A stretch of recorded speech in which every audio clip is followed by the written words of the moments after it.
Hello बच्चों, कैसे हैं आप सब। तो मैं संदीप कुमार स्वागत करता हूं आप सबके अपने प्यारे से चैनल स्टडी विद शारदा में। तो मेरे प्यारे बच्चों, आज क्लास 9th का लास्ट चैप्टर जो कि है स्ट्रक्चर ऑफ एटम, इसके बारे में हम बात करेंगे इस वीडियोस में।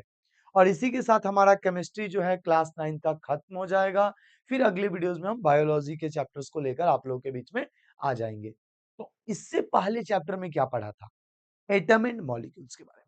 एटम्स क्या होते हैं, एटम्स दिखते कैसे हैं, लेकिन आ- वाकई में इस एटम की स्ट्रक्चर क्या होती है, इसके बारे में इस वीडियोस में बात होगी कि एटम दिखता कैसा है। एटम्स के स्ट्रक्चर मॉडल जो है, स्ट्रक्चर के बारे में किस किस साइंटिस्ट ने बताया, इसके बारे में आज के इस वीडियोस में हमारी बातें होने वाली है। तो सबसे बिना देर किए स्टार्ट करते हैं चैप्टर। आज का टॉपिक है बेटा charge particles in matter. Matter के अंदर कौन कौन से चार्ज पार्टिकल्स होते हैं? तो देख बेटा, मैटर जो होता है, matters are made up of small tiny particles. सबको पता है, मेरे सारे प्यारे बच्चों को पता है कि जो मैटर है वो स्मॉल टाइनी पार्टिकल्स से मिलकर बना है, जिसका नाम है एटम। पता है नहीं पता है? पता है ना बच्चों। एटम्स तो क्या होते हैं पता है आप सभी को, कि हर एक मैटर, अपने अगल बगल जितनी भी चीजें देख रहे हो ना, आपके अगल बगल कुर्सी बेंच टेबल, हर एक चीज एटम से मिलकर बना हुआ है। और वो मैटर है, तो हर एक मैटर एटम से मिलकर बना हुआ है। बेटा इस एटम के अंदर 3 सब एटॉमिक पार्टिकल्स होते हैं। एटम्स के अंदर भी पार्टिकल्स होते हैं, 3 सब एटॉमिक पार्टिकल्स। कौन कौन से? इलेक्ट्रॉन, प्रोटॉन और न्यूट्रॉन। यानी अब इस एटम के अंदर 3 पार्टिकल्स पाए जाते हैं। इनका नाम याद रखना है, इलेक्ट्रॉन, प्रोटॉन और न्यूट्रॉन। पेपर में ऐसे ही क्वेश्चंस मेरे प्यारे बच्चों पूछेगा कि name the 3 subatomic particles in atom. Atom के अंदर 3 सब एटॉमिक पार्टिकल्स कौन कौन से हैं? तो आप बोलोगे इलेक्ट्रॉन, प्रोटॉन और न्यूट्रॉन। अब बेटा आपको ये दिख रहा होगा एटम। तो इस एटम के अंदर इलेक्ट्रॉन्स कहाँ पे है? देखो, ये जो लाइनिंग दिख रही है बेटा गोल गोल, ये आपको लाइनिंग दिख रही है गोल गोल, यहाँ पे है इलेक्ट्रॉन। और इस लाइनिंग का नाम है बेटा जी ऑर्बिट। क्या है मेरे प्यारे बच्चों? ऑर्बिट। तो एटम्स के अंदर जनरली जो इलेक्ट्रॉन्स होते हैं मेरे प्यारे बच्चों, वो ऑर्बिट पे पाए जाते हैं। और यहाँ जो सेंटर पे आपको दिख रहा है एरो देकर, ये है न्यूक्लियस। हर एटम का एक सेंटर पार्ट होता है जिसे न्यूक्लियस बोलते हैं। और इस न्यूक्लियस पे पाए जाते हैं प्रोटॉन और न्यूट्रॉन। कहाँ पाया जाता है? तो ये पाया जाता है बेटा न्यूक्लियस के पास, एट न्यूक्लियस। तो इन चीजों को आप लोग ध्यान रखिएगा। ठीक है बेटा, यहाँ इसका नाम सेल दिया गया है। ऑर्बिट बोलो या सेल बोलो, कोई फर्क पड़ने वाला नहीं है। अब यहाँ आपको दिख रहा होगा प्रोटॉन और न्यूट्रॉन, दोनों यहाँ पे दिख रहे हैं। ये देखो, ग्रीन कलर से प्रोटॉन और ये जो ग्रे कलर है उससे न्यूट्रॉन को दिखाया गया है। इसमें प्रोटॉन और न्यूट्रॉन है। कहाँ पे बेटा जी? न्यूक्लियस के पास। तो एटम की कुछ ऐसी कहानी होती है कि हर एक एटम के सेंटर पे, जहाँ न्यूक्लियस है, एटम का सेंटर पॉइंट जो कि न्यूक्लियस है, वहां पाया जाता है प्रोटॉन और न्यूट्रॉन। और हर एटम के चारों तरफ, जिसे सेल कहते हैं, वहां पाया जाता है इलेक्ट्रॉन। क्लियर है? और हर एटम जो होता है बेटा, मिलकर मेटर मेटर बनाता है। यानी हर एक मेटर की सबसे छोटी यूनिट एटम कहलाती है। तो ये सारी चीजें क्लियर हो गई होंगी मुझे उम्मीद है। तो मैं बढ़ता हूं अब अगले स्लाइड पे। अगले स्लाइड में बेटा 2 क्वेश्चंस आप लोगों के बीच में आया है कि name the 3 subatomic particles of an atom. Atom के अंदर जो 3 सब एटॉमिक पार्टिकल्स हैं, वो कौन कौन से हैं, उनका नाम बताइए। तो उनके नाम बेटा बताओ कौन कौन से होंगे। तो सबसे पहले नाम आएगा बेटा जी, वो आएगा इलेक्ट्रॉन का। दूसरा नाम आता है बेटा जी, वो आएगा प्रोटॉन का। और तीसरा जो सबसे इंपॉर्टेंट नाम आएगा, वो आएगा न्यूट्रॉन का। तो 3 आपको यहाँ पे सब एटॉमिक पार्टिकल्स मिल चुके हैं, इलेक्ट्रॉन, प्रोटॉन और न्यूट्रॉन। क्लियर है क्या? बता दो क्लियर है तो जल्दी से। वेरी गुड, क्लियर है तो अच्छी बात है। अब क्वेश्चन नंबर दूसरा क्या कहता है, इसे थोड़ा ध्यान से समझिए। क्वेश्चन नंबर दूसरा कह रहा है कि if an atom contains 1 electron, अगर एक एटम के पास एक इलेक्ट्रॉन है, एक प्रोटॉन है, तो will it carry any charge और नॉट। तो बताओ कि एटम पे कोई चार्ज होगा या नहीं होगा। तो मेरे प्यारे बच्चों, इसको समझिएगा कि जो इलेक्ट्रॉन होता है, वो कंटेन करता है बेटा नेगेटिव चार्ज। कौन सा चार्ज कंटेन करता है? Negative charge. एटम के इलेक्ट्रॉन के पास पाया जाता है बेटा जी कौन सा चार्ज? Negative charge. और एटम में जो प्रोटॉन होता है बेटा मेरा, जो प्रोटॉन होता है, उसके पास जो पाया जाता है, वो पाया जाता है पॉजिटिव चार्ज। क्या पाया जाता है मेरे प्यारे बच्चों? Positive charge. अब इलेक्ट्रॉन के पास नेगेटिव चार्ज, प्रोटॉन के पास पॉजिटिव चार्ज। ये बात अपने अपने दिमाग में बिठा लीजिए। सेकंड सबसे इंपॉर्टेंट चीज आपको बता दूं कि एटम पे नेगेटिव चार्ज तो होता है, लेकिन कितना चार्ज नेगेटिव होता है, कितना नेगेटिव चार्ज होता है? तो देखो एटम एटम पे बेटा जो नेगेटिव चार्ज होता है इलेक्ट्रॉन के पास और जो प्रोटॉन के पास, वो होता है माइनस का 1.6 इंटू 10⁻⁻19। ठीक है विद्यार्थी? और जो प्रोटॉन के पास चार्ज होता है वो होता है प्लस का 1.6 इंटू 10⁻⁻19 कूलम। ठीक। अब सुनिएगा बात ध्यान को कि जितना प्रोटॉन के पास पॉजिटिव चार्ज है उतना ही इलेक्ट्रॉन के पास नेगेटिव चार्ज है, और एक एटम के पास एक ही इलेक्ट्रॉन है और एक ही प्रोटॉन है, तो क्या वो एटम कोई चार्ज कैरी करेगा? तो आप लिखोगे नो, एटम कोई चार्ज नहीं कैरी करेगा। एटम कैसा होगा? न्यूट्रल होगा।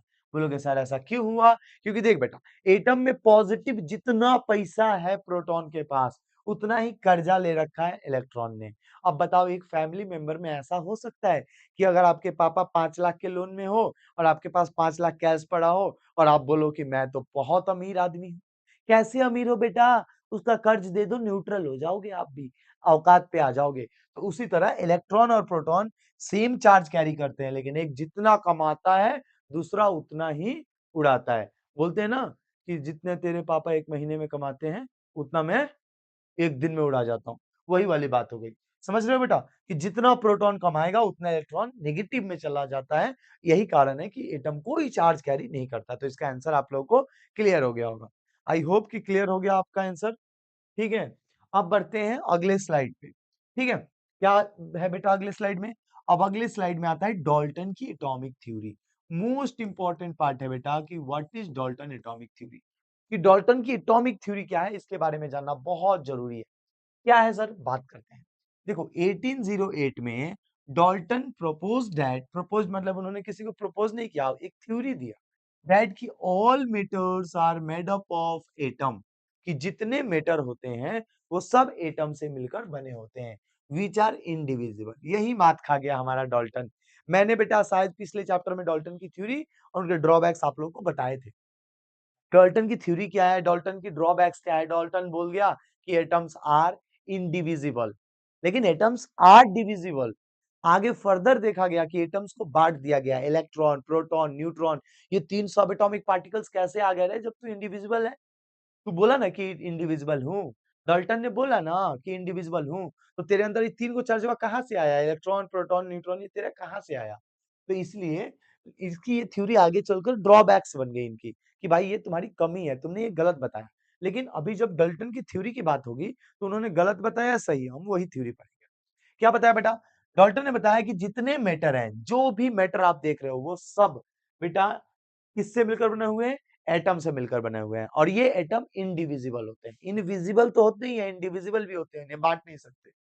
बट बाय द लेट 1800, लेकिन 1800 के बाद साइंटिस्ट ने ये पता लगाया, found that atoms contain even smaller parts, electron, proton and later neutron. क्या बात है सर, क्या बात है! 1800 के बाद हमारे साइंटिस्ट ने डाल्टन की पोल पट्टी खोल दी कि डाल्टन ने जो बात बताई है वो गलत है। उन्होंने बोला नहीं यार, नहीं, एटम्स में और भी पार्टिकल्स हैं। कौन कौन से स्मॉलर पार्टिकल हैं? पहले इलेक्ट्रॉन, फिर प्रोटॉन, और लेटर बाद में चलकर न्यूट्रॉन को भी पता लगाया गया। दिस शो दैट, इससे ये पता चला कि एटम्स कैन बी डिवाइडेड, कि एटम्स को बांटा जा सकता है। Atoms are not indivisible. Atoms can be divisible.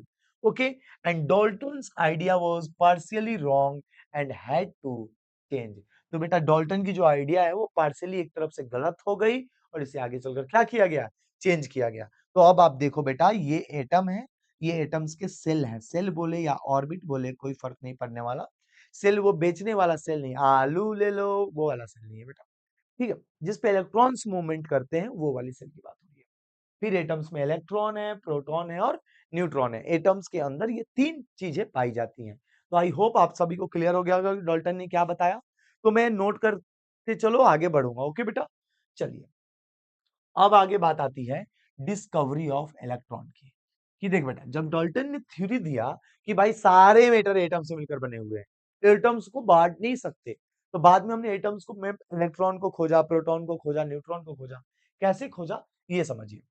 1897 में हमारे टॉमसन ने, जे टॉमसन, बहुत प्यारे आदमी थे, जे टॉमसन, डिस्कवर्ड इलेक्ट्रॉन्स की खोज की। कैसे की, ज्यादा डिटेल आपको नाइन्थ में पढ़ना ही नहीं है, लेकिन थोड़ा चीज मैंने एड ऑन किया है, तो ज्यादा टेंशन नहीं लेना। बाय कंडक्टिंग एन एक्सपेरिमेंट, उन्होंने एक एक्सपेरिमेंट किया और उन्होंने इलेक्ट्रॉन को खोज निकाला, called the cathode ray experiment. उन्होंने कैथोड रे एक एक्सपेरिमेंट किया, किसको खोजने के लिए, इलेक्ट्रॉन को खोजने के लिए। तो बेटा आप ध्यान रखना कि डिस्कवरी ऑफ इलेक्ट्रॉन के लिए कौन सा एक्सपेरिमेंट किया गया था, कैथोड रे एक्सपेरिमेंट किया गया था सर। किसके द्वारा किया गया था कैथोड रे एक्सपेरिमेंट, टॉमसन जी के द्वारा, जे टॉमसन जी के द्वारा, ठीक है।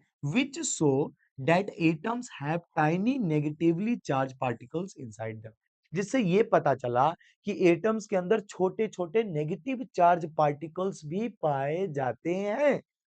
ये किसने खोजा, 1897 में जे टॉमसन ने ये कैथोड रे एक्सपेरिमेंट किया। कौन सा एक्सपेरिमेंट, लिखो, कैथोड रे एक्सपेरिमेंट किया, कैथोड रे एक्सपेरिमेंट किया। और ये पता लगाया कि यार एटम के अंदर तो छोटे छोटे चार्ज पार्टिकल्स हैं, नेगेटिव चार्ज पार्टिकल्स, जिसको उन्होंने इलेक्ट्रॉन नाम दिया। इस प्यार को क्या नाम दिया बेटा, इलेक्ट्रॉन नाम दिया। अब आप ये कैथोड रे एक्सपेरिमेंट देख सकते हो इस स्लाइड में। इसके बारे में आपको क्लास 9th में नहीं पढ़नी है, बट थोड़ा बहुत ऐड कर देता हूं, बाकी बच्चे थोड़ा कोशिश करोगे तो समझ में आ जाएगा। उन्होंने क्या किया कि pass electric current through a gas in a glass tube के अंदर एक गैस भरा, उस गैस से उन्होंने इलेक्ट्रिक करंट को पास किया। जैसे आपको यहाँ पे दिख रहा होगा कि ये ग्लास ट्यूब है, इस ग्लास ट्यूब के अंदर गैस भर दिया, एयर एट लो प्रेशर, ठीक है। ये डिस्चार्ज ट्यूब है बेटा, इसके अंदर गैस भरा और गैस भर के क्या पास कर दिया, इलेक्ट्रिक करंट पास कर दिया।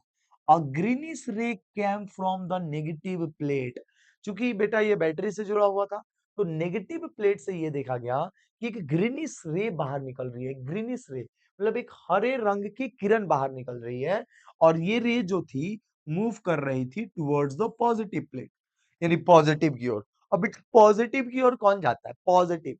नेगेटिव को कभी नेगेटिव से प्यार होता है क्या, होता है, नहीं होता। बेटा नेगेटिव को प्यार होगा पॉजिटिव से, तो जो पॉजिटिव की ओर जा रहा है वो नेगेटिव चार्ज होगा।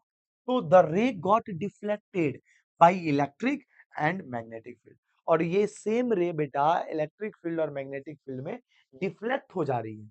इलेक्ट्रिक फील्ड में जब इसको ले जाया जा रहा है तो डिफ्लेक्ट हो रहा है, ठीक है। तो पता लगा ही फाउंड द रे was made of negative particles called electron. तब उन्होंने बोला कि भाई ये जो रे है ना, वो नेगेटिव चार्ज से बना हुआ है, नेगेटिव चार्ज, और इसका नाम उन्होंने फर्दर इलेक्ट्रॉन दे दिया। इलेक्ट्रॉन का खोज करने के लिए कैथोड रे एक्सपेरिमेंट में उन्होंने क्या किया था, एक ग्लास ट्यूब के अंदर ग्लास भरा, ग्लास नहीं गैस भरा, और उससे इलेक्ट्रिक करंट पास किया। तो क्या हुआ, नेगेटिव प्लेट से ग्रीनिश रे निकल के आया, और ये ग्रीनिश रे जा कहा रहा था, पॉजिटिव की ओर। पॉजिटिव से मिलने कौन जाएगा, बता, तो पॉजिटिव से कौन मिलेगा, नेगेटिव मिलेगा। तो ये पता चला कि भाई नेगेटिव पार्टिकल है, जिसका नाम इन्होंने इलेक्ट्रॉन रखा। This show that atoms are made up of smaller particles. इससे ये भी पता चला कि एटम्स जो हैं वो स्मॉलर, छोटे छोटे पार्टिकल से मिलकर बने हैं, जिसमें एक नया नाम आया जिसका नाम था इलेक्ट्रॉन।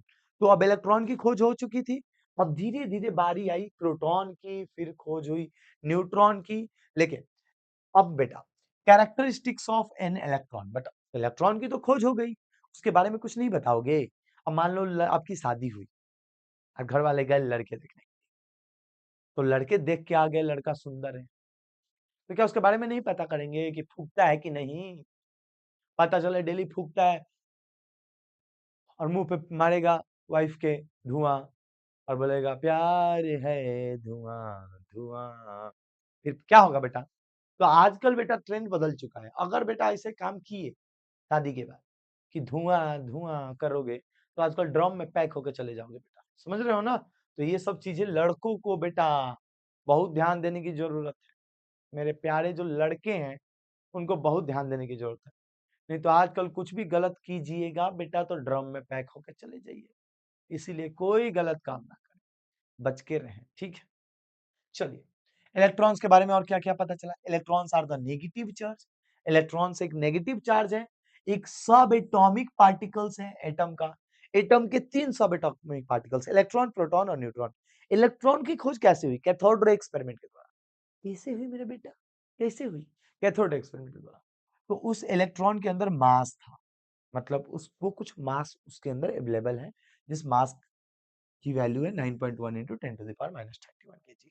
बहुत छोटा मास है। 10 लग रहा होगा भैया इतना ज्यादा मास, ये ज्यादा नहीं है बेटा। 10⁻31 यानी बहुत छोटा मास है। ठीक है। उसके बाद चार्ज ऑफ एन इलेक्ट्रॉन। उस इलेक्ट्रॉन पे बेटा चार्ज कितना था? 1.6 into 10⁻19 coulomb. 1.6 into 10⁻19 coulomb.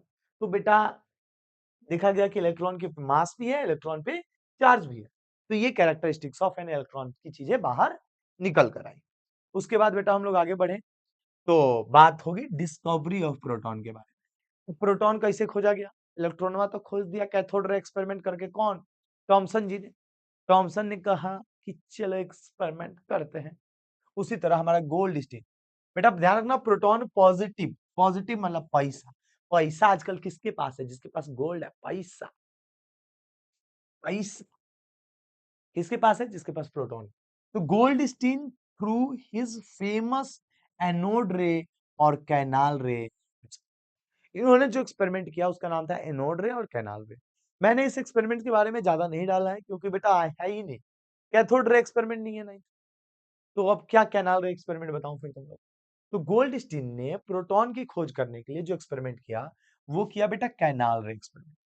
Discover the presence of positive charge particles in the atom, जिससे एटम के अंदर पॉजिटिव चार्ज भी है, इसके बारे में चीजें पता लगी। This particles were later called proton, और बाद में उसी का नाम आगे चलकर प्रोटॉन रखा गया। लेकिन बेटा एक चीज मैं बता दूं, एटम्स के अंदर इस एक्सपेरिमेंट में देखा गया कि the beam of positive charge present है। Beam of positive charge experiment के दौरान देखा गया कि भाई एक पॉजिटिव चार्ज का समूह बाहर निकल रहा है। इस पॉजिटिव चार्ज के बीम को कहा गया कैनाल रे। कैनाल रे एक्चुअली में क्या है बेटा? एक पॉजिटिव चार्ज का बीम है, यानी घनात्मक किरणें, यानी पॉजिटिव चार्ज का ग्रुप है। तो group of positive charge called canal रे। और इसी कैनाल रे एक्सपेरिमेंट के द्वारा हमारे जो गोल्ड स्टीन थे उन्होंने प्रोटॉन की खोज की। और एक चीज और बाहर निकल के आया कि एटम्स के अंदर कुछ और भी है जो पॉजिटिव है, दैट इज प्रोटॉन। फर्दर उसका आगे चलकर उसका नाम प्रोटॉन रखा गया, लेकिन पहले उसे बोला गया कैनाल रे। फिर उन्होंने सोचा यार ये रे जो पॉजिटिव है तो कहीं से तो निकल रहा होगा। जैसे आपके सोसाइटी में अच्छे लोग अच्छी बातें फैलाते हैं, अच्छी अच्छी बातें लिख रहे हैं कि भाई देखो अपनी माँ बाप की सेवा करनी चाहिए, माँ बाप की पूजा करनी चाहिए, माँ बाप को करोगे तो आगे जाओगे। तो वो पॉजिटिव लोग हैं, पॉजिटिव बात फैलाएंगे। अब नेगेटिव लोग सोसाइटी में बोलेंगे शाम को सुट्टा मारना चाहिए, इसलिए क्योंकि बहुत डिप्रेशन हो तो ड्रिंक कर लेना चाहिए, पी के नाला सुपारा में गिर जाना चाहिए। नेगेटिव लोग नेगेटिव बातें फैलाएंगे। तो जब कैनाल रे पॉजिटिव चार्ज था तो भाई सोचा क्या हमारे गोल्ड स्टीन ने, ये सोच रहा कैनाल रे जो पॉजिटिव चार्ज है इसका मतलब वो कहीं से निकल रहा होगा, वो पॉजिटिव तो होगा। तो उसका नाम रख दिया, जिस सब एटॉमिक पार्टिकल्स का नाम रख दिया प्रोटॉन। की प्रोटॉन से ही सारी चीजें बनी। ठीक है। अब आ गया बेटा कैरेक्टरिस्टिक्स ऑफ प्रोटॉन की। प्रोटॉन का क्या खेला है? इलेक्ट्रॉनवा का मास 9.1 इंटू 10⁻31 केजी था। कमेंट बॉक्स में लिख दो। एक बार लिख दोगे ना तो रिवीजन हो जाएगा। मेरा क्या जा रहा है? मेरा क्या जा रहा है? या तो लिख लो नहीं तो बाबू सोना कर लो। मेरे बाबू ने थाना थाया क्या? नहीं, बाबू ने लात खाया। और आप भी खाओगे तो बताओ। चलो, proton are the positive charge. Proton कौन सा चार्ज होता है बेटा? Positive charge. Subatomic particles of an atom. Atom के अंदर एक पॉजिटिव चार्ज जो है उसे कहा गया प्रोटॉन। और मास ऑफ प्रोटॉन कितना था? 1.6 इंटू 10⁻27 केजी। और चार्ज ऑफ प्रोटॉन कितना था? 1.6 इंटू 10⁻19 कूलम। सेम था, इलेक्ट्रॉन के बिल्कुल सेम था, लेकिन ये पॉजिटिव था, इलेक्ट्रॉन नेगेटिव था। मास में डिफरेंस है। प्रोटॉन का मास ज्यादा है, इलेक्ट्रॉन का कम है। बोलोगे प्रोटॉन का कैसे ज्यादा है? ये तो 1.6 है मास्टर। रे बुक का 9.1 उसका था, लेकिन वैल्यू तो देखना कितना था, -31 केजी। बहुत गरीब था, थोड़ा कम गरीब है। समझ रहे हो? चलो ठीक है। अब देखो, mass of an proton, mass of an proton जो होता है वो 2000 गुना होता है लगभग मास ऑफ इलेक्ट्रॉन के। यानी बहुत, मैंने क्या बोला, मास ऑफ प्रोटॉन ज्यादा होता है। मास ऑफ प्रोटॉन को लगभग 2000 से मल्टीप्लाई करो, तब, सॉरी, मास ऑफ इलेक्ट्रॉन को लगभग 2000 से मल्टीप्लाई करो, तब वो प्रोटॉन की बराबरी करेगा। नहीं तो उसकी बराबरी नहीं कर सकता बेटा, बहुत कम मास होता है उसका। ठीक है, नोट करो, आगे बढ़ते चलो। अब हमारी फाइनली डिस्कवरी होगी किसकी? न्यूट्रॉन की। भाई चल, इलेक्ट्रॉन भी खोज लिया कैथोड रे एक्सपेरिमेंट करके, प्रोटॉन भी खोज लिया एनोड रे कैनाल रे एक्सपेरिमेंट करके, न्यूट्रॉन कैसे खोजेंगे? तो हमारे चैडविक जी, हमारे जेम्स चैडविक जी बहुत अच्छे आदमी थे। कहाँ है हमारे, हमारे ये प्यारे जेम्स चैडविक जी, जय चैडविक बाबा। ठीक है, इन्होंने क्या किया, इन्होंने बोला कि अच्छा, खाली इलेक्ट्रॉन प्रोटॉन, नहीं नहीं नहीं नहीं, कुछ नया देते हैं। नया क्या दिया? इन्होंने हिट किया, हिट किया लाइट एलिमेंट्स के ऊपर, जैसे कि लिथियम, बोरॉन के ऊपर। लाइट एलिमेंट्स जो होते हैं ना, लिथियम और बोरॉन, उनके ऊपर इन्होंने हिट किया। किससे? अल्फा पार्टिकल से, अल्फा रे। अल्फा रे पे बेटा कौन सा चार्ज पाया जाता है? अल्फा रे पे पॉजिटिव चार्ज, प्लस का 2 चार्ज होता है, प्लस का 2 चार्ज होता है। इस अल्फा रे के ऊपर, सॉरी, इस अल्फा रे को इन्होंने लिथियम और बोरॉन जैसे लाइट हल्के धातुओं पे हिट किया, तो इन्होंने देखा क्या कि particles with no charge but with mass like proton, एक ऐसा भी पार्टिकल्स है जिसपे कोई चार्ज तो नहीं है, लेकिन मास उतना ही है जितना कि प्रोटॉन पे है, उतना ही मास है जितना कि प्रोटॉन पे है। तो ही कॉल्ड देम न्यूट्रॉन। तब जाके हमारा न्यूट्रॉनवा का जन्म हुआ था। बड़ा मुश्किल हुआ था। हम लोग बोलते हैं ना, जिनके 2 बच्चे होते हैं, कि मेरा तीसरे लड़के में तो बहुत मेहनत लगा। भाई बहुत प्रॉब्लम हो गई थी, हमको तो उम्मीदें नहीं था कि आ पाएगा धरती पे, लेकिन आ गया मास लेके, चार्ज नहीं रहा। उसी तरह चैडविक जी हमारे, जब ये तीसरी लड़के को पैदा, सॉरी, ये जब तीसरे सब एटॉमिक पार्टिकल्स को खोज रहे थे, तो इनको उम्मीद नहीं थी कि खोज पाएंगे। लेकिन इन्होंने देखा कि भाई कुछ तो है, कुछ तो है मेरे न्यूट्रॉन में, जिस जो कि केवल मास लेके पैदा हुआ है। बोलते हैं ना कि जब पैदा हुआ था ना सर, तो एकदम उसका शरीर ही नीला पड़ गया था, हमको तो विश्वास ही नहीं हुआ। हमको तो लग रहा था साक्षात कृष्ण भगवान आ गए हैं। वैसे ही तो बेटा हमारे जेम्स चैडविक ने देखा कि भाई इस पे चार्ज तो नहीं है, बट मास है जो प्रोटॉन की तरह है। तो इन्होंने इसका नाम रख दिया न्यूट्रॉन, कि तू न्यूट्रल है रे, तू न्यूट्रल है मेरा मुन्ना, तेरा नाम आज से न्यूट्रॉन रख देता हूँ। तो ये हमारे चैडविक जी ने बहुत मेहनत की और हम लोगों को एक न्यूट्रॉन मिला। ठीक है, आगे बढ़ते हैं। अब आता है कैरेक्टरिस्टिक्स ऑफ न्यूट्रॉन। अब तुम्हारा न्यूट्रॉन कैसा है? तो neutron are the neutrally charge, जिसपे कोई चार्ज नहीं है, सब एटॉमिक पार्टिकल्स ऑफ एटम। अब मेरे प्यारे मुन्ना, एटम्स के 3 सब एटॉमिक पार्टिकल्स पता चले। इलेक्ट्रॉन नेगेटिव था, प्रोटॉन पॉजिटिव था, न्यूट्रॉन पे कोई चार्ज नहीं है, कोई चार्ज नहीं है, कोई चार्ज नहीं है। अब मास ऑफ न्यूट्रॉन एकदम प्रोटॉन की तरह, दिखने में एकदम अपने पापा पे गया है। मास ऑफ न्यूट्रॉन एकदम किसके बराबर है? मास ऑफ प्रोटॉन के, क्योंकि जहां प्रोटॉन वही न्यूट्रॉन होता है, एकदम मास में बिल्कुल इक्वल है। और charge of a neutron is equal to neutron has no charge. अगर न्यूट्रॉन पे चार्ज की बात करें तो न्यूट्रॉन के पास कोई चार्ज ही नहीं है, कोई चार्ज नहीं है, प्रोटॉन के साथ चिपका रहता है एकदम, कोई चार्ज नहीं कैरी करता। तो इसी के साथ फाइनली हमने इलेक्ट्रॉन, प्रोटॉन और न्यूट्रॉन कैसे इस धरती पे आए और इनकी डिस्कवरी किस किस ने की है। न्यूट्रॉन की चैडविक ने, प्रोटॉन की गोल्डस्टीन ने, और इलेक्ट्रॉन की जे जे थॉमसन ने। ये मुझे कमेंट बॉक्स में चाहिए। दे दिया टाइम, जा बसंती, तुझे टाइम दिया।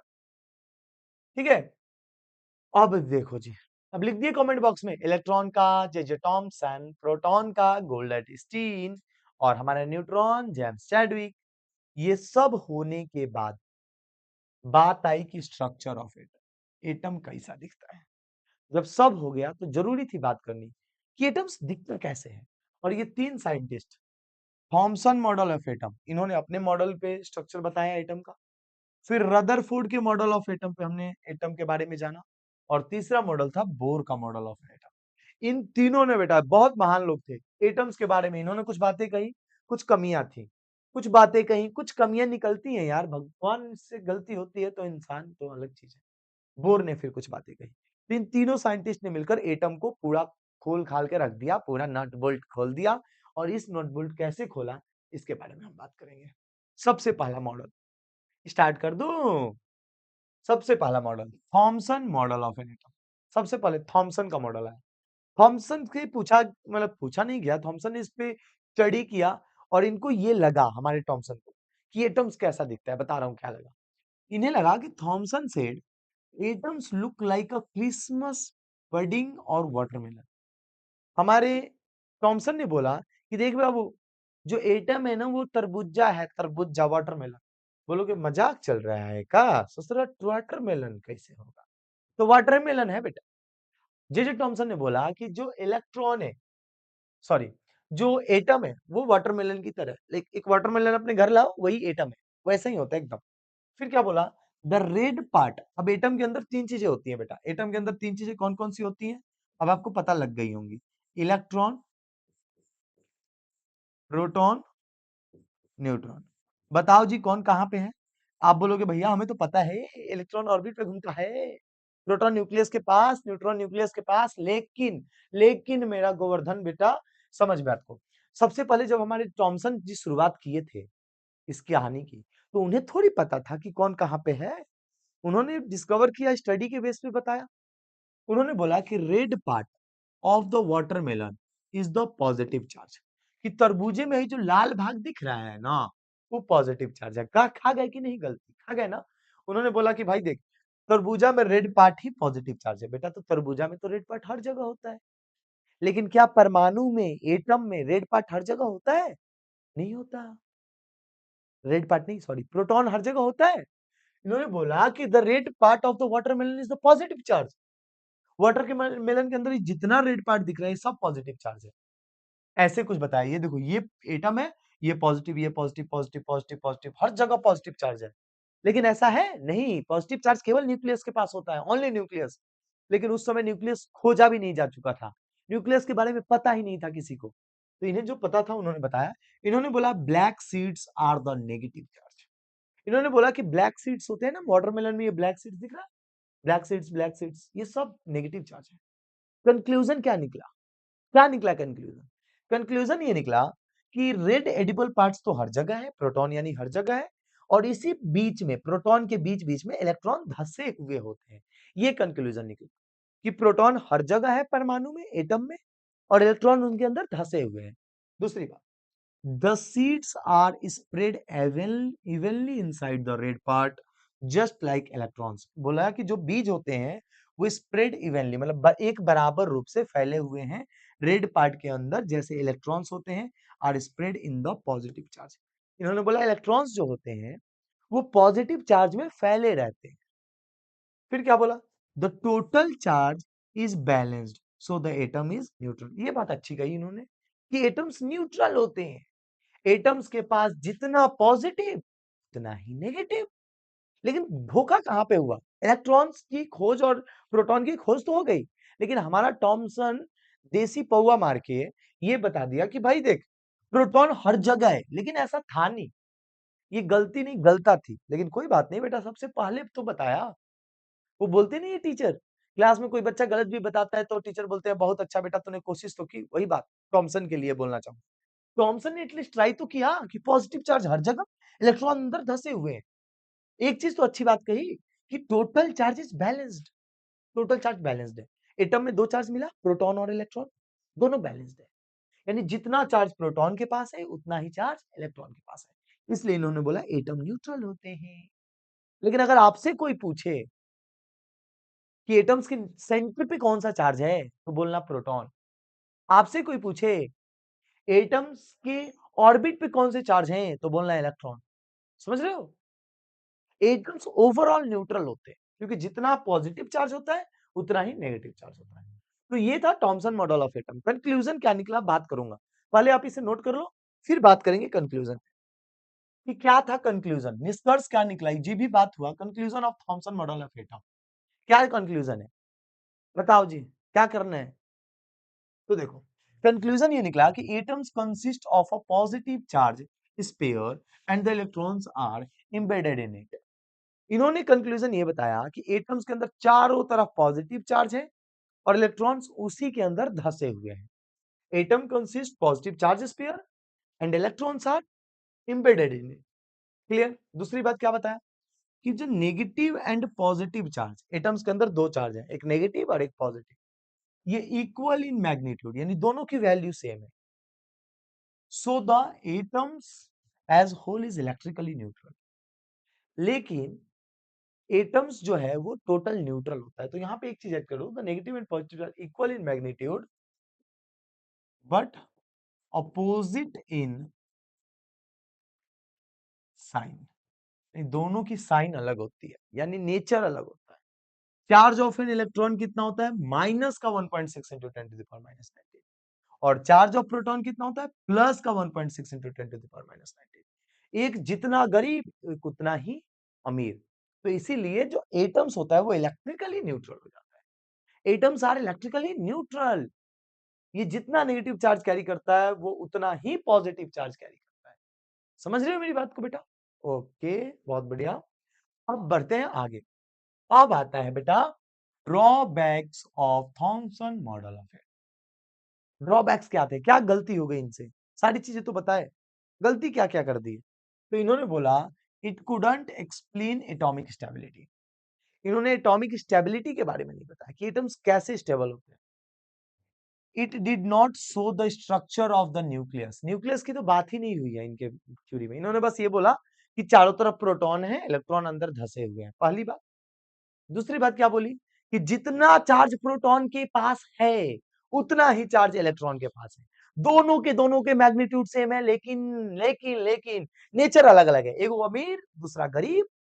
ये बात उन्होंने कही। It couldn't explain the movement और अरेंजमेंट ऑफ इलेक्ट्रॉन। इन्होंने ये बताया ही नहीं कि इलेक्ट्रॉन्स कैसे मूव करते हैं, इलेक्ट्रॉन्स अरेंज कैसे होते हैं। ये इनके ड्रॉबैक्स थे। इंपॉर्टेंट है बेटा, वीवीआई पेपर में पूछ दे, write the drawbacks of Thomson model. Atoms की स्टेबिलिटी के बारे में ये बंदा नहीं बता पाया। इसने ये एक्सप्लेन नहीं किया कि इलेक्ट्रॉन्स कैसे अरेंज होते हैं। इसने एटम्स के अंदर न्यूक्लियस के स्ट्रक्चर की बात ही नहीं की, न्यूक्लियस का नाम नहीं लिया। न्यूक्लियस की खोज ही नहीं हुई थी बेटा इनके मॉडल के समय। तो न्यूक्लियस की खोज तो गलती से रदरफोर्ड ने कर दी। अब ड्रॉबैक्स के बाद उसी पे आगे बढ़ते हैं।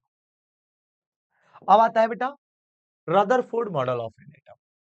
अब रदरफोर्ड से कैसे खोज हो गई न्यूक्लियस की, समझो। रदरफोर्ड को ये बात पता थी क्योंकि सबसे पहले थॉमसन मॉडल ऑफ एटम आया। तो रदरफोर्ड को ये बात पता थी कि देख एटम्स के अंदर ना प्रोटॉन चारों तरफ फैले, मतलब थॉमसन का मॉडल से ही तो वो आगे बढ़ेगा, उसको बस वेरिफिकेशन करना। उसे ये भी पता था कि इलेक्ट्रॉन्स एम्बेडेड है प्रोटॉन के। तो इसने बोला कि चल यार इस बात को क्लैरिफाई करते हैं ना, ऐसे थोड़ी है, कोई एक्सपेरिमेंट है ही नहीं, वाटरमेलन मॉडल बोल दिया। तो इन्होंने क्या किया, रदरफोर्ड डिड एन एक्सपेरिमेंट। उन्होंने एक्सपेरिमेंट किया। क्या किया? पासिंग अल्फा रे particles through a very thin gold foil. Gold foil बेटा समझते हो? सोने की पन्नी। अब बोलोगे सोने की पन्नी कहाँ से लाया? बेटा आप लोग की मम्मी ना जब आपके पापा ऑफिस जाते होंगे तो रोटी को एल्यूमिनियम फॉइल में पैक करती होंगी। एक एल्यूमिनियम की फॉइल आता है, एल्यूमिनियम फॉइल, उसमें पैक करती होंगी। वैसे ही गोल्ड फॉइल। अगर आप महंगी महंगी मिठाइयाँ खाते हैं तो कभी ऐसा करना, नहीं खाते हो तो भी बता रहा हूँ, किसी अच्छे बढ़िया होटल में जाना और उसमें देखना सारे मिठाइयों के ऊपर, कुछ मिठाइयों के ऊपर ना एक गोल्ड चमकीले रंग की पन्नी चढ़ी होगी, वही गोल्ड फॉइल है, बहुत पतली होती है। इतनी पतली कि इन्होंने इस तरह से गोल्ड फॉइल लिया कि उसमें एटम्स का डबल लेयर हो ही ना, एक एटम के बाद दूसरा एटम नहीं है, एटम्स का सिंगल लेयर। ऐसे ऐसे एटम्स अरेंज है, ऐसे नीचे आ जाता हूँ कैमरे में, ऐसे एटम्स अरेंज है, एक के बाद ये दूसरा आइटम है ही नहीं, ऊपर है ऐसा। इतना पतला इन्होंने गोल्ड फॉइल लिया। और क्या फाइंड किया इस एक्सपेरिमेंट में? ही फाउंडेड, क्या पता चला भाई? तो देख बेटा, ये इन्होंने गोल्ड फॉइल लिया, ये गोल्ड फॉइल, ये गोल्ड फॉइल लिया, ये गोल्ड फॉइल लिया, ये गोल्ड फॉइल लिया, और इस पे अल्फा रे डालते गए, डालते गए, डालते गए, डालते गए, डालते गए। होना क्या चाहिए था? अल्फा रे जो चार्ज कैरी करता है, अल्फा रे पे जो चार्ज होता है वो होता है पॉजिटिव, प्लस का 2। और हमारा थॉमसन जो था वो ये बताया था कि atoms contain positive charge sphere. Atoms एक पॉजिटिव चार्ज का स्पेयर है, यानी पूरे एटम्स में पॉजिटिव चार्ज फैला हुआ है। अब बेटा ही अल्फा रे डाल रहा था एटम के ऊपर। कौन डाल रहा था? हमारा हमारा रदरफोर्ड अल्फा रे डाल रहा था। अब अल्फा खुद पॉजिटिव है और एटम के अंदर पहले से पॉजिटिव है, ये हमारे टॉमसन बोले थे। तो जब पॉजिटिव की मुलाकात पॉजिटिव से होगी तो दोनों मिलेंगे ही नहीं, दोनों एक दूसरे को देख के डिफ्लेक्ट होंगे, क्योंकि पूरे एटम में पॉजिटिव चार्ज है। पूरे एटम में, टॉमसन ने बोला पूरे एटम में पॉजिटिव चार्ज है। एक पॉजिटिव चार्ज के अंदर दूसरा पॉजिटिव चार्ज जाएगा क्यों? क्यों जाएगा? नहीं जाएगा ना। लेकिन गया, गया तो थॉमसन एक्सपोज होकर रह गया। ये देखा कि भाई मोस्ट ऑफ द अल्फा रे पार्टिकल सीधे जा रही है, स्ट्रेट स्ट्रेट स्ट्रेट स्ट्रेट जा रही है। भाई पहली बात, most particles went straight through gold foil. Most of the alpha ray particles passed straight through gold foil. जितनी अल्फा रे पार्टिकल्स डाल रहा है, अल्फा रे पॉजिटिव है, देख रहे हैं पॉजिटिव, और दो दो पॉजिटिव बना हुआ +2 चार्ज है। यहां से भी क्लियर हो रहा है, ये देख, ये दो पॉजिटिव आपको दिख रहा है ना, अल्फा रे पे +2 चार्ज होता है। और ये अल्फा रे कहां डाला? सोने की पन्नी पे, यानी गोल्ड फॉइल के ऊपर। थॉमसन बोला, भाई एटम के अंदर तो पूरा पॉजिटिव है, तो ये पॉजिटिव चार्ज जाके क्या गुटरगू कर रहा है, कैसे चला गया? पॉजिटिव चार्ज कभी पॉजिटिव में जा ही नहीं सकता। तो बेटा पूरा रदरफोर्ड को भाई लगा कि यार ये बेवकूफ बना चुके हैं, इनकी थ्योरी गलत है, पूरे एटम में पॉजिटिव चार्ज नहीं है, एटम में पॉजिटिव चार्ज है ही नहीं। लेकिन केवल ये निष्कर्ष नहीं निकला कि सब स्ट्रेट चली गई, सम वर स्लाइटली डिफ्लेक्टेड।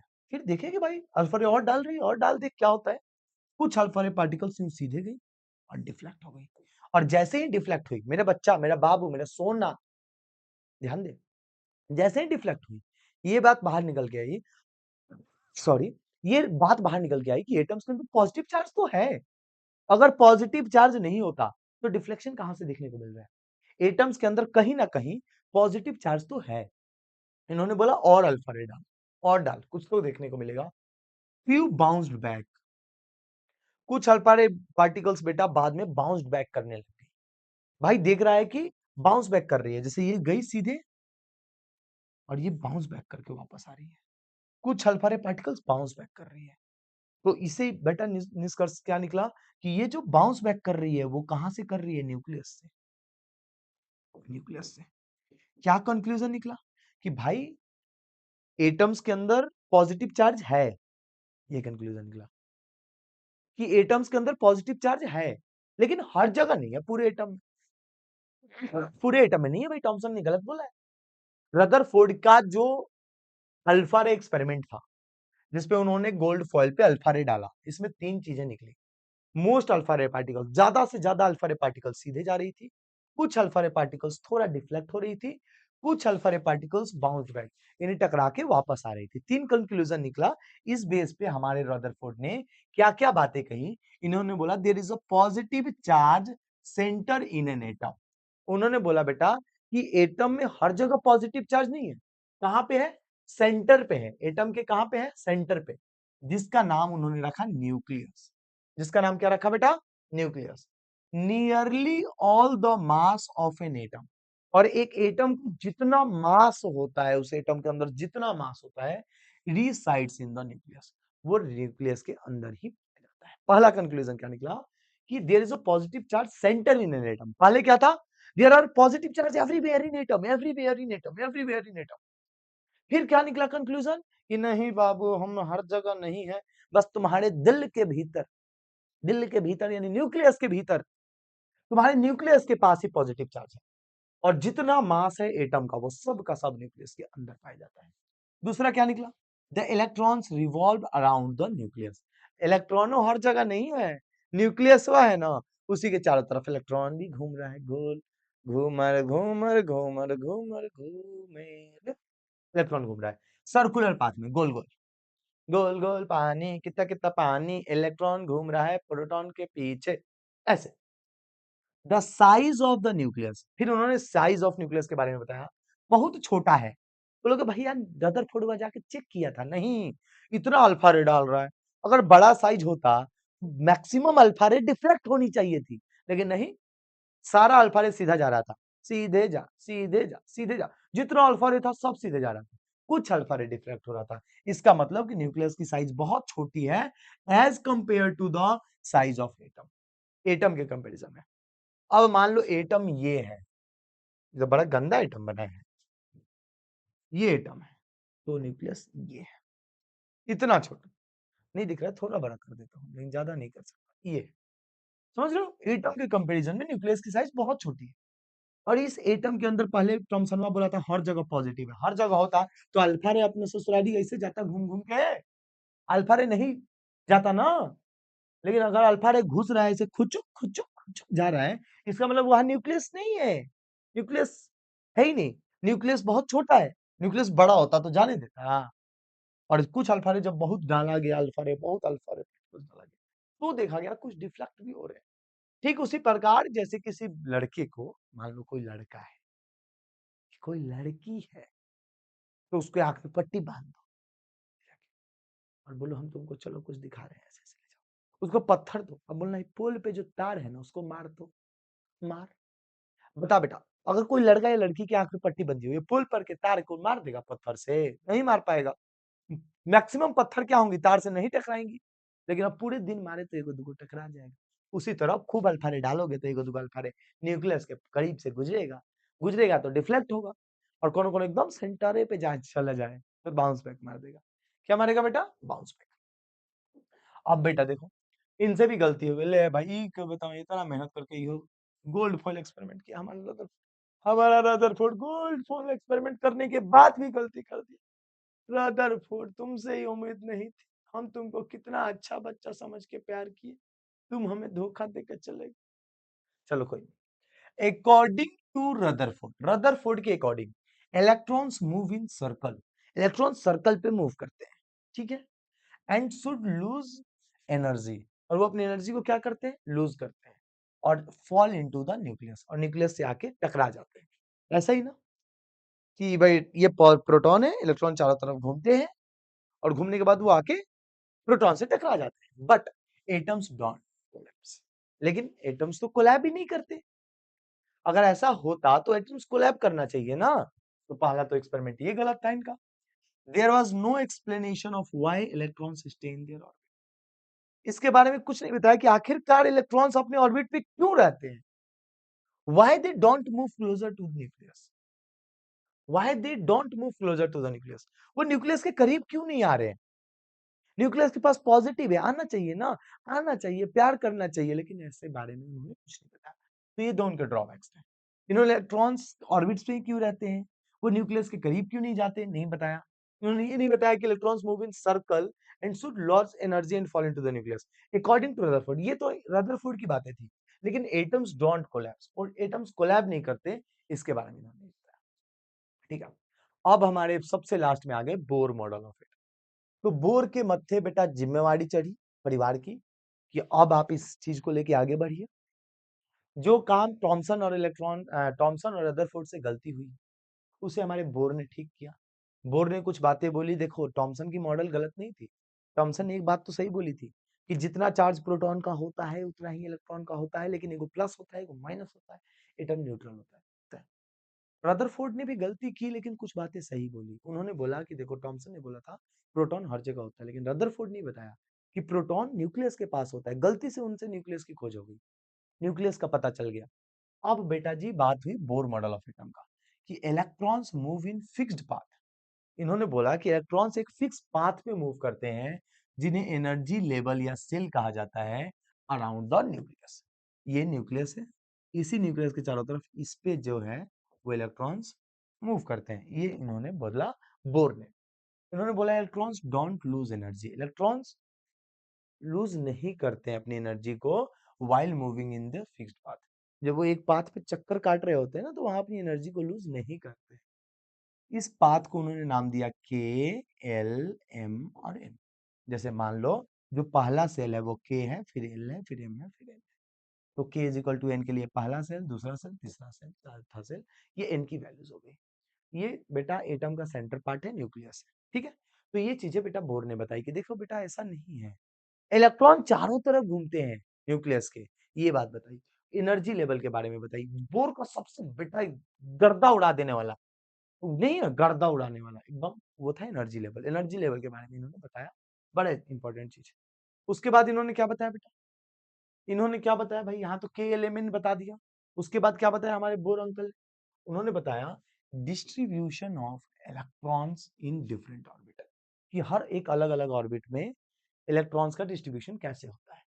इसके लिए उन्होंने total number of electrons present in an orbit, किसी भी ऑर्बिट पे कितने इलेक्ट्रॉन्स प्रेजेंट होंगे उसके लिए एक फॉर्मूला दिया 2n²। कौन सा फॉर्मूला दिया बेटा? 2n²। देखो पहले ऑर्बिट के सेल के लिए n की वैल्यू 1, फिर 2, फिर 3, फिर 4। इन्होंने बोला कि देख बेटा किसी ऑर्बिट पे कितने इलेक्ट्रॉन्स होंगे, उसके लिए एक फॉर्मूला बता देता हूं। वो फॉर्मूला होगा 2n²। तो फर्स्ट ऑर्बिट पे बताओ इलेक्ट्रॉन्स कितने होंगे? फर्स्ट ऑर्बिट पे कितने इलेक्ट्रॉन होंगे? 2 इंटू 1 का स्क्वायर, जो कि होगा। सेकेंड ऑर्बिट पे कितने इलेक्ट्रॉन होंगे? 2 इंटू 2 का स्क्वायर, क्योंकि n की वैल्यू बदलती जाएगी। 2 का स्क्वायर 4, 4 टू जा 8। थर्ड ऑर्बिट पे कितने इलेक्ट्रॉन्स होंगे? 2 इंटू 3 का स्क्वायर, 3 का स्क्वायर 9, 9 टू जा 18। ऐसे करके इन्होंने चीजें को बताते गए कि भाई जिस ऑर्बिट पे तुम्हें इलेक्ट्रॉन्स निकालने हैं उसको मल्टीप्लाई कर लो इस फॉर्मूले पे। लेकिन बेटा हम रखेंगे पहले में 2, फिर 8, फिर 8। रूल यही कहता है 288। आप मैक्सिमम एक ऑर्बिट पे कितने इलेक्ट्रॉन्स रखो? पहले में 2, फिर 8, फिर 8। तो ये था बेटा distribution of electrons in different कि पहले ऑर्बिट में 2 इलेक्ट्रॉन्स, फिर दूसरे पे 8, तीसरे में 18 आ रहा है, लेकिन मैक्सिमम हम 8 इलेक्ट्रॉन्स तक रखेंगे। ठीक है। अब ये बेटा ये फॉर्मूला भी आ गया आपको कि the total number of electrons present in an orbit is 2n²। एक ऑर्बिट पे कितने नंबर ऑफ इलेक्ट्रॉन्स होंगे, इसके लिए फॉर्मूला आ गया 2n²। चलो अब आता है कि which on the following is a correct electronic configuration of sodium. Sodium के लिए करेक्ट इलेक्ट्रॉनिक कॉन्फ़िगरेशन कितना होगा? तो सोडियम का एटॉमिक नंबर होता है 11। कितना होता है बेटा? 11। तो पहले में कितने इलेक्ट्रॉन आएगा? 2, दूसरे में 8, तीसरे में 1। तो option D is the right answer. Magical number भी तो यही कहता है कि पहले में 2, फिर 8, फिर 8। और बोर ने क्या बताया? तो बोर ने बेटा यही सारी चीजें बताई कि ने बताया कि एक ऑर्बिट में कितने इलेक्ट्रॉन्स होंगे, एनर्जी लेवल क्या है, इलेक्ट्रॉन्स क्यों वहां पे रह रहे हैं, ये सारी चीजों के बारे में। मेनली आपको 9th में यही पढ़ना है कि जो ये जो फॉर्मूले है ना, जिसके बारे में कर लो बात। अब देखो सोडियम का तो हो गया 281। ठीक है। एटॉमिक नंबर पता होना चाहिए, पहले में 2, फिर दूसरे में मैक्सिमम 8 इलेक्ट्रॉन, फिर तीसरे में 8। एटॉमिक नंबर पता होना चाहिए, काम हो जाएगा। अब एक क्वेश्चन आ रहा है वैलेंसी से कि वैलेंसी क्या होती है। देख बेटा valence electrons are the electrons in the outer most shell of an atom. किसी भी एटम के लास्ट वाले सेल में जो नंबर ऑफ इलेक्ट्रॉन्स होते हैं उसे हम बोलते हैं वैलेंस इलेक्ट्रॉन। वैलेंसी नहीं, पहले वैलेंसी पे मत जाओ, उसे बोलते हैं वैलेंस इलेक्ट्रॉन। मान लो सोडियम 11 था, तो पहले ऑर्बिट में 2 इलेक्ट्रॉन, फिर 8, फिर 1। यहाँ 1 लिख देता हूँ, ये सर्कल हटा देता हूँ। 2, 8, 1 दिख रहा है आपको? तो बेटा इसके लास्ट ऑर्बिट में इलेक्ट्रॉन्स कितने हैं? 1। तो इसके वैलेंस इलेक्ट्रॉन कितने होंगे? 1। ठीक है। वैलेंस इलेक्ट्रॉन 1 होंगे, क्या होगा मेरा बच्चा? वैलेंस इलेक्ट्रॉन 1 होगा। 1। अब मैं क्लोरीन लूंगा। क्लोरीन होता है बेटा 17 नंबर पे। तो पहले में 2 इलेक्ट्रॉन, फिर 8 इलेक्ट्रॉन, फिर 7 इलेक्ट्रॉन। इस पे कितने इलेक्ट्रॉन रहेंगे भाई? इस पे रहेंगे 7 इलेक्ट्रॉन। 1, 2, 3, 4, 5, 6, 7। 7 इलेक्ट्रॉन रहेंगे। दोनों में फर्क है। इसमें वैलेंस इलेक्ट्रॉन कितने होंगे? वैलेंस इलेक्ट्रॉन कितने होंगे? 7 होंगे। यानी किसी भी बेटा एटम के अंदर जो लास्ट वाले आउटर मोस्ट सेल में जो नंबर ऑफ इलेक्ट्रॉन्स होते हैं उसे हम बोलते हैं वैलेंस इलेक्ट्रॉन। वैलेंसी क्या होती है समझो। Valency is the ability of an atom. ये एक एटम की एबिलिटी होती है to combined with other atom, कि वो किस एबिलिटी के साथ दूसरे एटम के साथ कंबाइंड हो। जैसे अब सोडियम को देखें, सोडियम के लास्ट वाले में 1 इलेक्ट्रॉन है। जब वो दूसरे के साथ कंबाइंड होगा तो उससे इलेक्ट्रॉन लेगा या देगा? समझ मेरी बात को, इलेक्ट्रॉन लेगा या देगा? तो इसके लास्ट वाले में 1 इलेक्ट्रॉन है, तो ये कंबाइंड होने के लिए 1 इलेक्ट्रॉन दे देगा। 1 इलेक्ट्रॉन क्या करेगा? दे देगा। तो इसकी वैलेंसी भी 1 होगी। क्या होगी? 1, क्योंकि 1 इलेक्ट्रॉन दे रहा है। क्या हो रहा है? 1 इलेक्ट्रॉन दे रहा है, इसलिए 1 होगी।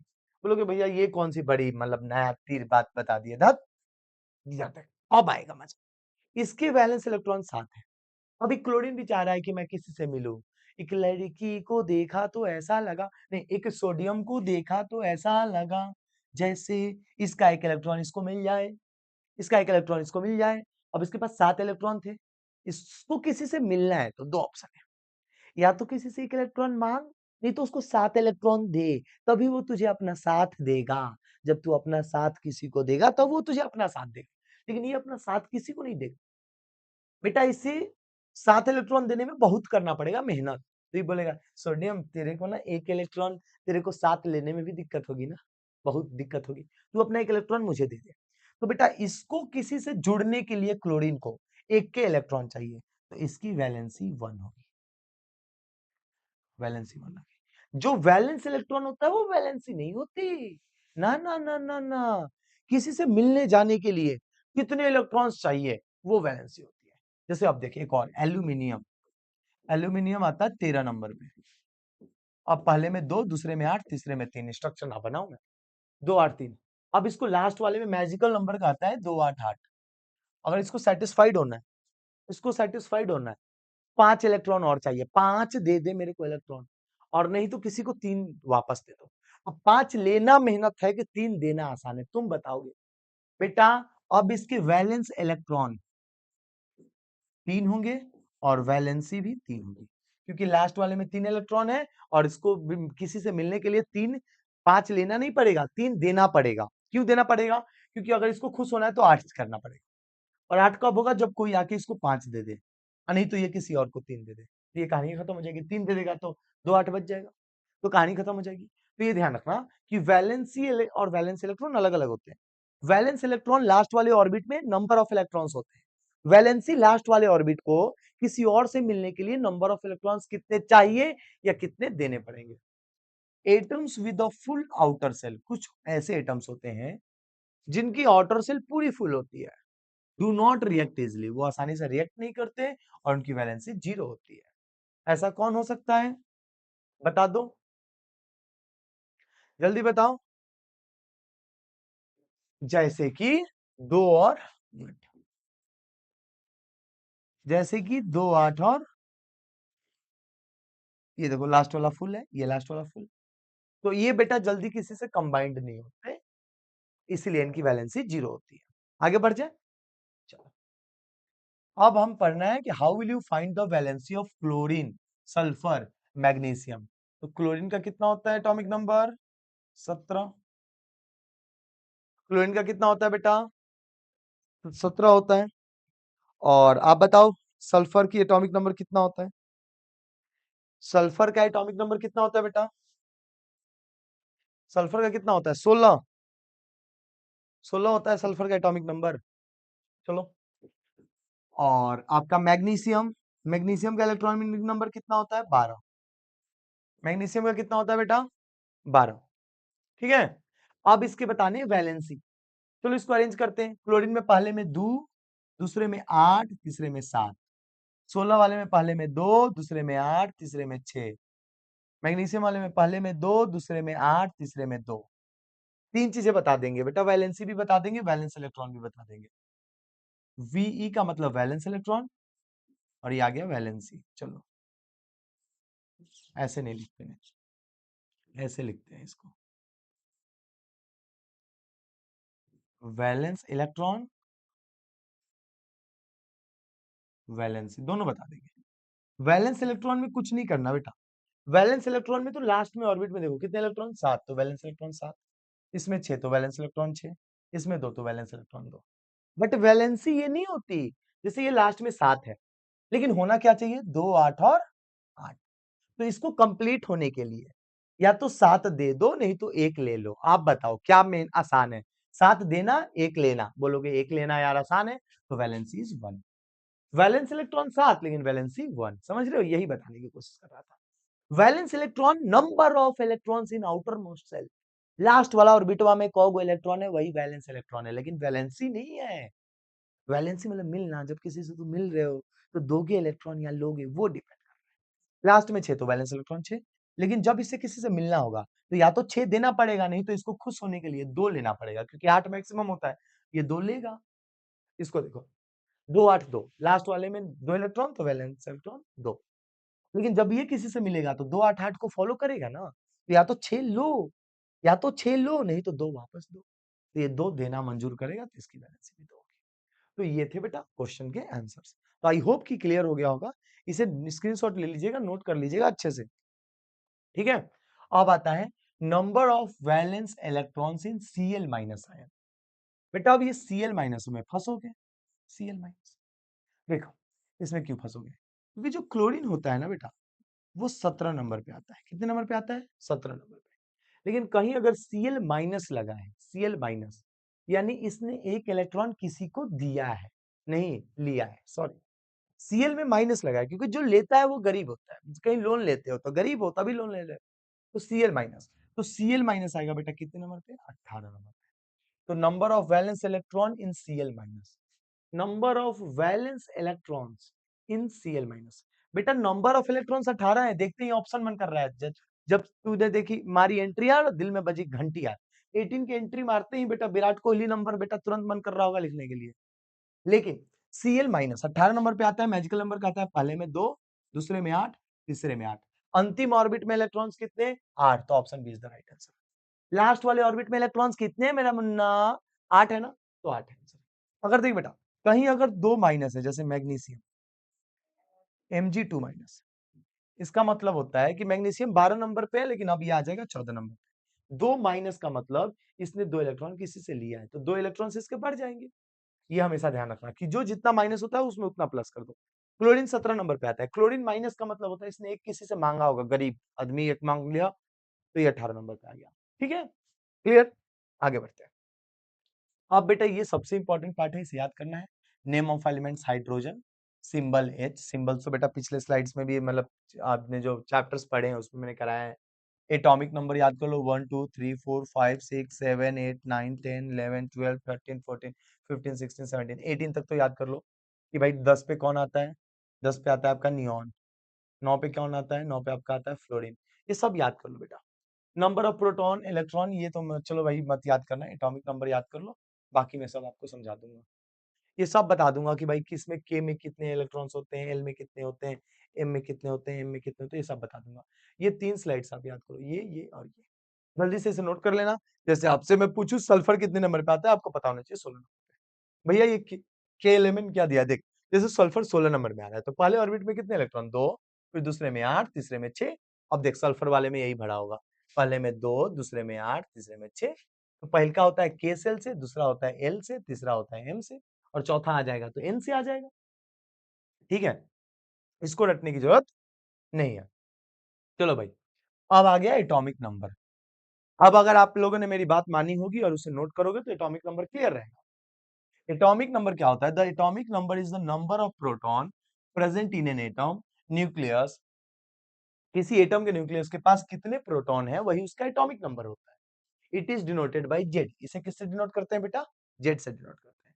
जैसे मान लो कार्बन 6, कार्बन 6, उसकी एटॉमिक नंबर 6 है। तो आप इतना ध्यान रखो कि उसमें प्रोटॉन भी कितना होगा? 6।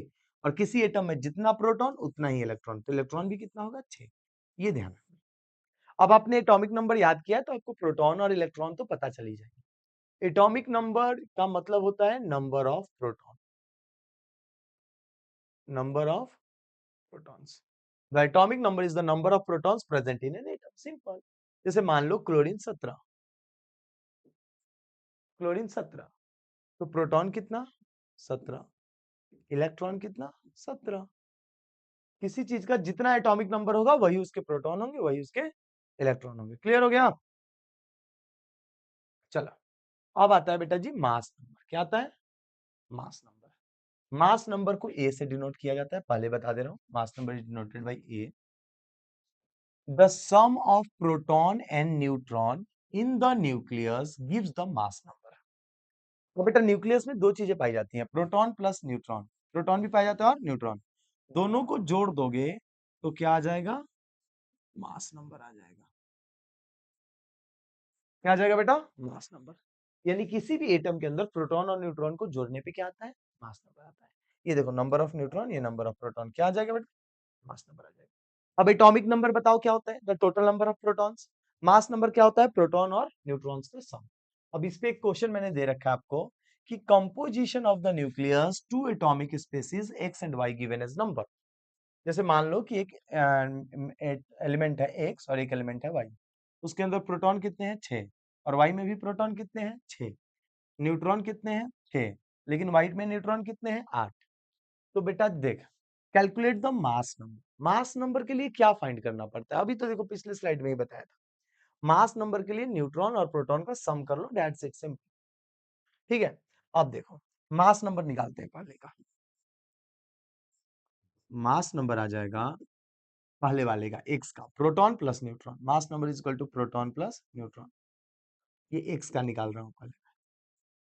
तो प्रोटॉन है 6 और न्यूट्रॉन है 6, 6 और 6 12। और दूसरा वाई का निकाल रहा हूँ, इसका मास नंबर क्या आएगा?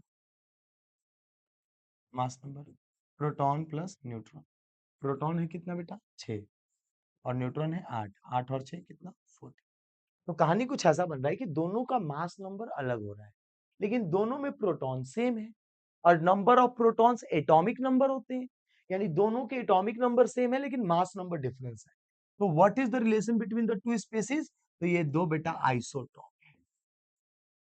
आइसोटॉप कौन है? एक्स एंड वाई आइसोटॉप है। क्योंकि आइसोटॉप क्या होते हैं? जिनके एटॉमिक नंबर सेम होते हैं और मास नंबर डिफरेंट होते हैं, उसे हम बोलते हैं बेटा आइसोटॉप। इसमें देखो एटॉमिक नंबर, ये एटॉमिक नंबर तो दिया ही नहीं था बेटा, प्रोटॉन तो दिया था 6 और 6 दोनों में सेम है प्रोटॉन। तो प्रोटॉन 6 है यानी एटॉमिक नंबर सेम है, मास नंबर डिफरेंट आ गया। क्लियर हुआ? चलो क्लियर हुआ तो आगे बढ़ो। क्लियर हो गया तो जल्दी से आगे बढ़ेंगे बेटा, टाइम नहीं है मेरे पास। अब आता है आइसोटॉप। अब क्या आता है बेटा? आइसोटॉप। अभी मैंने बताया कि आइसोटॉप आर द एटम्स, वो उन एटम्स के लिए है जिन एलिमेंट्स के सेम एटॉमिक नंबर होते हैं लेकिन डिफरेंट मास नंबर होते हैं। जैसे अभी एक्स का क्या निकला था? एक्स का एटॉमिक नंबर 6 था, एटॉमिक नंबर नीचे लिखा जाता है, मास नंबर ऊपर लिख दिया जाता है। एक्स का एटॉमिक नंबर 6 था, मास नंबर 14 था।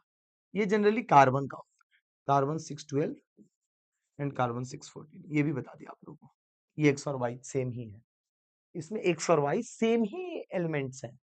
कुछ एलिमेंट्स के एटम ऐसे होते हैं जिनके एटॉमिक नंबर सेम होते हैं, मास नंबर अलग अलग होते हैं, उसे आइसोटॉप बोलते हैं। जैसे ये देखो, हाइड्रोजन एक नंबर पे आता है, मास 1, लेकिन कुछ हाइड्रोजन एक ही पे आता है, मास 2 हो जाता है, और एक हाइड्रोजन एक ही पे आता है, मास 3 हो जाता है। तो ये 3 रूप में पाया जाता है, प्रोटियम, ड्यूट्रियम, ट्राइटियम। तो हाइड्रोजन के कितने आइसोटॉप होते हैं? 3 आइसोटॉप्स। 3